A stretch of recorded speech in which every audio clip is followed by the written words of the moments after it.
कांग्रेस के स्टार प्रचारक कन्हैया कुमार ने आज दंतेवाड़ा जिले के गीदम में कवासी लखमा के लिए चुनाव प्रचार किया।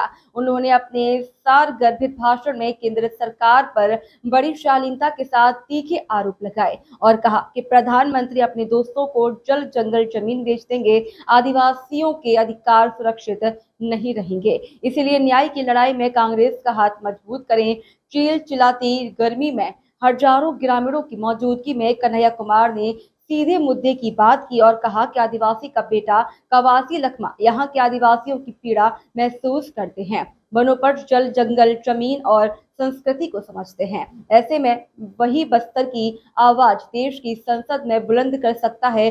देश के संविधान ने हमें वोट देने का अधिकार दिया है और जो सरकार हमारी उम्मीदें पूरी ना करे उसे बदलने के लिए 5 साल में चुनाव का अवसर आता है। हम वोट का महत्व समझें और स्कूल, सड़क, अस्पताल नहीं देने वाली, महंगाई, बेरोजगारी बढ़ाने वाली सरकार को बदल दें। नकली ग्राम सभा के जरिए हमारी खदानों को बेचने की साजिश रची जा रही है। एनएमडीसी खदान और नगर नार स्टील प्लांट बिक जाएगा। इस सभा कार्यक्रम में पूर्व विधायक देवती महेंद्र कर्मा, जिलाध्यक्ष अवधेश गौतम, प्रदेश मंत्री शकील रिजवी, हरीश कावशी, सुलोचना कर्म और समस्त कांग्रेसी नेता उपस्थित रहे। सबसे पहले तो दंतेवाड़ा की धरती से दंतेश्वरी माई को हम लोग याद कर रहे हैं और जैसा कि आप जानते हैं कांग्रेस पार्टी की तरफ से, इंडिया ब्लॉक की तरफ से दादी कवासी लखमा दादी जो हैं वो प्रत्याशी हैं और वो पहले से भी जनप्रतिनिधि रहे हैं, विधायक रहे हैं, मंत्री रहे हैं और वो बखूबी इस इलाके की समस्याओं के बारे में जानते हैं।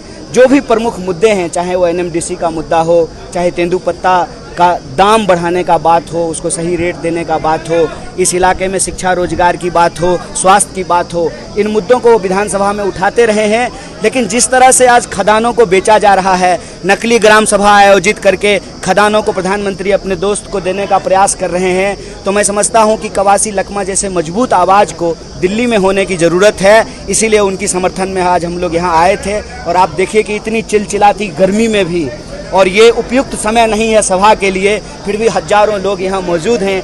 ये इस बात को दर्शाता है कि छत्तीसगढ़ में माहौल बहुत अच्छा है और आने वाले समय में अपेक्षा से बेहतर रिजल्ट हम लोगों को छत्तीसगढ़ से मिलेगा। और पूरे देश में दिनों दिन ज्यों-ज्यों चुनाव नज़दीक आते जा रहे हैं, इंडिया ब्लॉक के प्रति जिस तरह लोगों का समर्थन बढ़ रहा है, उससे लगता है कि रोजगार और महंगाई को नहीं, महंगाई कम करने में और रोजगार को नहीं देने में जो मोदी जी की विफलता है, उसके प्रति लोगों में रोष है। लोग बदलाव चाहते हैं और इस बार 2024 में देश में बदलाव होगा। पैर होता है सर, झूठ बोलने में कोई जीएसटी लगता है, मुंह ही है, आप कुछ भी बोल दीजिए तो गनीमत है। 400 पार बोल रहे हैं, नीतीश जी तो 4000 पार बोल दिए हैं, इसका कोई मतलब है?